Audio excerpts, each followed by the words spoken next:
The leader of the DUP has said it will be seismic if a British court rules that Gerry Adams was a member of the IRA. The former Sinn Fein leader is being sued in a civil action in the High Court in London by 3 victims of IRA bomb attacks who claim he was directly responsible for what happened.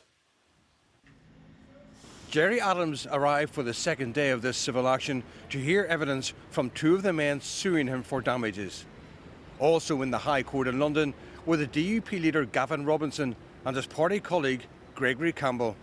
I think it's important for us and the experience that we have had in Northern Ireland to stand here with victims who experienced the trauma of the Troubles right across the United Kingdom.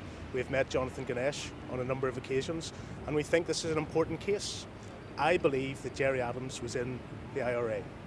That won't change through this case, but if our system establishes that he was and that liability rests with him, then that will be seismic. Gerry Adams has repeatedly denied ever being a member of the IRA and has never been convicted for any Troubles-related offence. I don't take Mr. Robinson's remarks too seriously. I think all of us have a duty to show solidarity to all the victims, no matter who was responsible for their injuries or their deaths, and I think that's fair enough. The first claimant to give evidence this morning was Jonathan Ganesh.